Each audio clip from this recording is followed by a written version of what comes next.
kill me.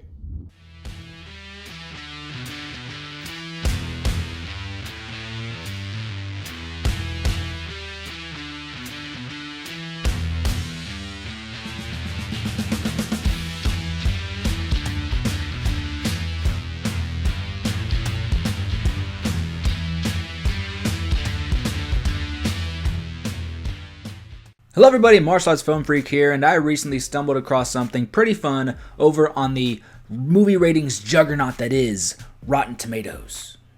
You see, I recently watched this very fun, very stylistic Japanese film called Baby Assassins, which is this 2022 Japanese film about these two teenage assassins who are roommates, and they have to hold down part-time jobs in order to be able to afford, their main gig, which is assassinating, the thing they love to do. It is a far more comedic film than it is an action film. However, it is bookended by two just absolutely stunning fight scenes. Like, genuinely, the last fight scene may be one of the best fight scenes of the year. Out of curiosity, I made the rare trek over to Rotten Tomatoes, something I don't do very often. I'm not the biggest, I don't care about Rotten Tomatoes that much. But I just wanted to see what kind of traction a movie like this had made. It's a very underseen, under-talked about film, from what I can tell. I watched it on the Haya streaming service, so I wanted to head over to Rotten Tomatoes, see what it was doing over there, see how well it was performing, some high reviews, some low reviews, see if more people had seen it. And, not many people have seen it. There's not a lot of reviews, but what I did really discover was something that I found fascinating. I find that the film, with only 14 critic reviews, at the time of recording this, sits at a 100% fresh rating on Rotten Tomatoes.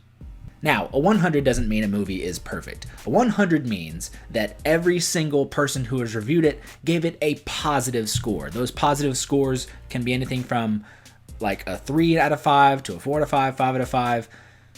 100% does not mean perfect. 100% means everybody who reviewed it says it's good. It just happens to be that all 14 of those reviews liked this movie. Critic Ross McIndoe calls it a delight, while Douglas Davidson says, amid the hilarity and bloodshed, there's also a sweet story of friendship and finding your place in a chaotic world. And you know what? If watching a teenage assassin in an anime-made outfit casually pop a Yakuza boss in the head isn't delightful, then I don't know what is.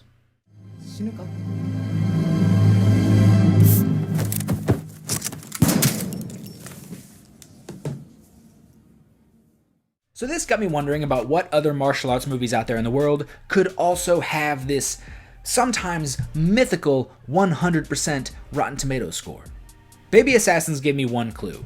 Find a obscure martial arts movie, something that is not seen by a whole lot of people, because the lesser scores, the more chance you have of getting a 100%. You're not going to find something like, I don't know,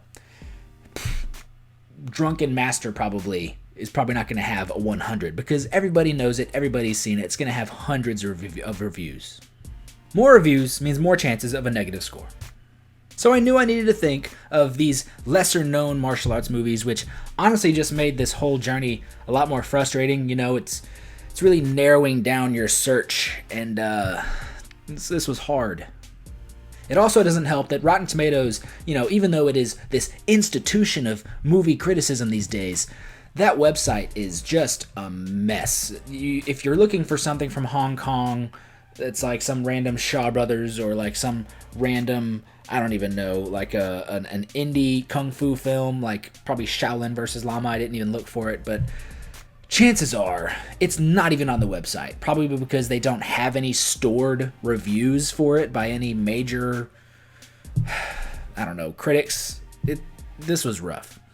But I decided to look for the Jean-Paul Lee-led Cambodian film Jailbreak. But with 11 reviews, the film sat at 64%, which is ridiculous. Afterwards, I decided to try another Jean-Paul Lee film, Night Shooters. Night Shooters is a 2018 British indie film about a group of film students making this low-budget movie in an abandoned building where they witness a gang execution, and after they witness it, the gang sees them, spots them, and they hunt the film crew down, and it is up to the one stuntman to fight them off, because he is Jean-Paul Lee, and Jean-Paul Lee, genuinely, this man's amazing.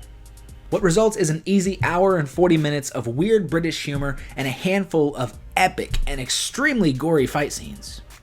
And with 12 critic reviews, also results in a 100% fresh rating on Rotten Tomatoes. Rob Aldham calls it a winning hybrid of action, horror, martial arts, and comedy. And Nathaniel Muir says it's an action-packed genre mashup filled with great characters. Night Shooters is a movie that any martial arts fan needs to see. It's currently available on Tubi, and I desperately crave a Blu-ray copy.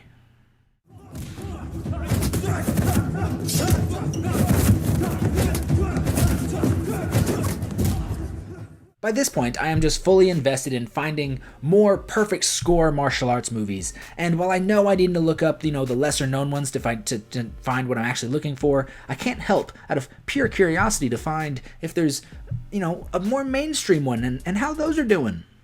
The Raid 2 is a universally beloved film and highly regarded by many as potentially the best action movie of the century.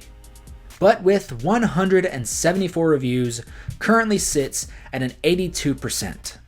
A majority of the reviews were quite glowing, but then you get people like Scott Mendelson from Forbes, who said, "There are moments in The Raid 2 that count among the best action set pieces in modern cinema.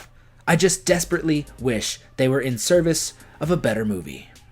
Opinions are subjective, but objectively, Scott Mendelson from Forbes is a dumbass. After that bit of disappointment, I thought surely the king of modern B-movie action must have at least 100% to his name. But I start running down titles, you get Avengement, Universal Soldier Day of Reckoning, Accident Man 1 and 2, Debt Collectors, and One Shot, which has a 52 Rotten Tomatoes score, and that is just stupid. That movie, One Shot, right there, is one of the best single shot, single take style action films, single take style movies in general that I've ever seen. Perfect? No, but impressive and entertaining from start to finish? Absolutely. It is in your best interest to go watch One Shot.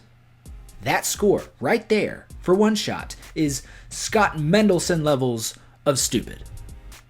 Fucking Scott Mendelson. At this point, my hope for the best, most complete fighter in the world is dashing. But then I remember Ninja 2: Shadow of a Tear. Ninja 2 is often recognized as a perfect 80s action movie brought to the modern day.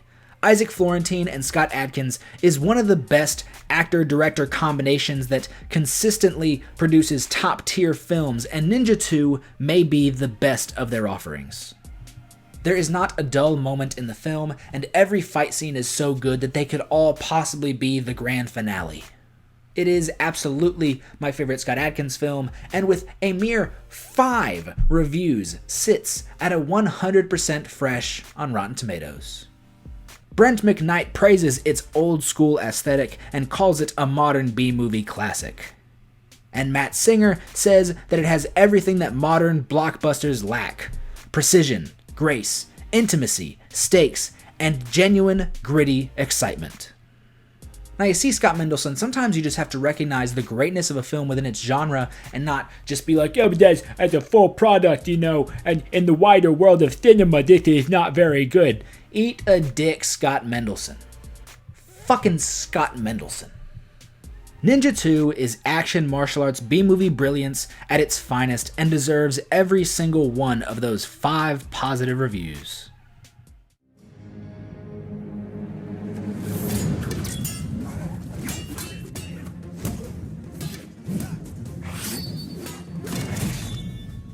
By this point, I have searched dozens of titles, and I have come up with three 100s. I'm having a rough time. But alas, I cannot help but look up more of those beloved, famous martial arts movies, just out of, again, just curiosity that I know is just going to break my heart. Ip Man, no, 86.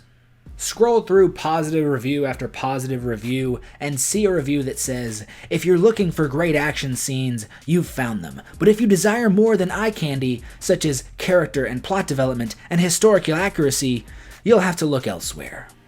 Who the wrote this? Who did the V.A. Musetto from the New York Post. The New York Post. I'm glad Burr shot Hamilton. Crouching Tiger, Close But No Cigar, 97%. Enter the Dragon. I don't care for it. I don't think it's that great, but most people truly love it, and it turns out I'm mostly right, 95%.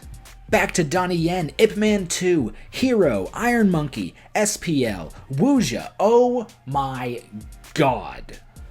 While checking Donnie Yen films, I consider Once Upon a Time in China 2. Still no, 93%.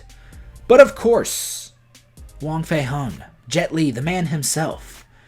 Surely we've got to have a 100 in there somewhere.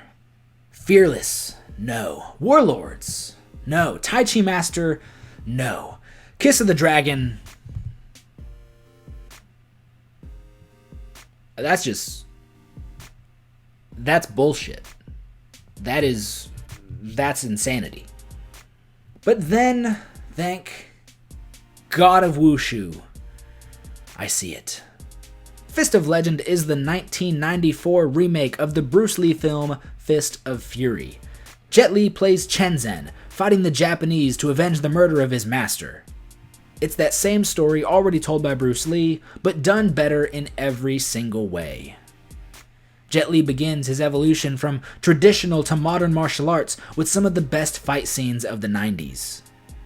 From the classroom to the courtyard to the dojo, Fist of Legend sits as many people's favorite Jet Li film, and it definitely earns all 10 of those reviews, giving it a 100% fresh rating on Rotten Tomatoes. Ryan Cracknell calls it a marvel to watch, and Jeff Weiss says that it is just as good, if not better, than the Bruce Lee original. They are both correct. Fist of Legend might be my favorite Jet Li movie, and if he's going to have one selection from his filmography reach such a feat, I'm glad it's this one.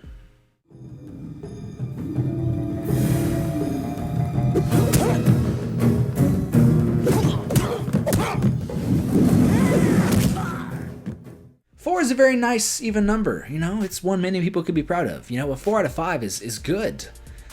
But, this is YouTube, and YouTube likes 5s, 10s, 15, 20, So for one more, I dig. I dig through Rotten Tomatoes, and I dig and dig and dig. Anything Jackie Chan? Anything at all. Rumble in the Bronx, Drunken Master 1 and 2, Crime Story, Super Cop, Miracles, Project A, Kung Fu Panda 3? Frustratingly, Jackie Chan does have one movie with a 100% rating. It's a nature documentary that he narrates. So that's frustrating. I decided that I had one area of martial arts cinema that I had not checked yet. The wonderful, dark, very twisted sometimes world of Korean cinema. And the first movie I decided to search for has been praised by action fans around the world since 2010. The Man from Nowhere is Leon the Professional meets Taken. A retired Special Forces befriends his little girl neighbor. When she is taken, it is up to him to track her down, killing whoever gets in his way with a style that helped define what many refer to as Korean tactical action. The final action sequence has had fans talking about Man from Nowhere for 12 years and helped the film gain all 8 of its reviews that granted Man from Nowhere a 100% fresh rating on Rotten Tomatoes. Toussaint Egan calls it tremendously gratifying, and Variety's Russell Edwards praised the action. While doing my little search, I was very happy to find a Korean action film with the 100%, and even happier that it was this one.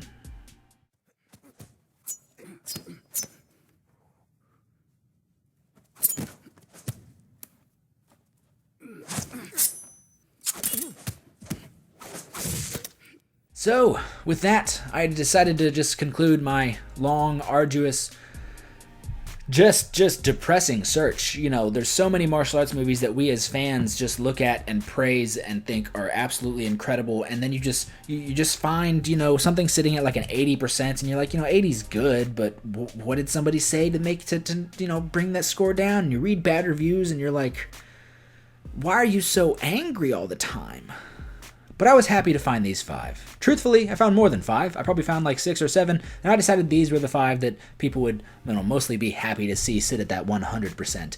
If you'd like me to find more, I will. It'll take some time. Just let me know in the comments. It's not an easy thing to do. You know, I think I found 6 or 7, so I just got to find like 3 or 4 more, but that's going to be hard too. But let me know if you'd like that video, because I can do it.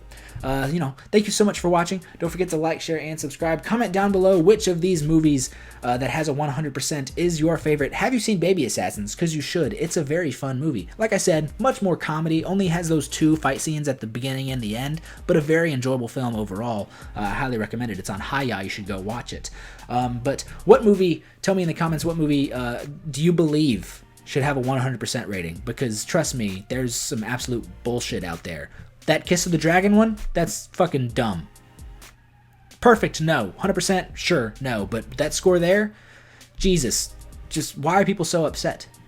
Tell me those things in the comment section down below. Don't forget to like, share, and subscribe. Head over to Facebook. There is the Martial Arts Film Freak Facebook page. Instagram, Martial Arts Film Freak. Tristan_Glover on the Twitter. And Martial Arts Film Freak on TikTok, where I just uploaded this gem. Give me some room, I'm about to shoot. Everybody running out the room. Everybody begging, don't shoot. Nigga, who the fuck asked you? Hopefully that song doesn't get me, I don't know, doesn't get this video demonetized or whatever. Not like I make a lot of money off this. Anyway, I have a full-time job that I don't like doing. Should I say that online? I don't care. Thank you so much for watching, and have a good day.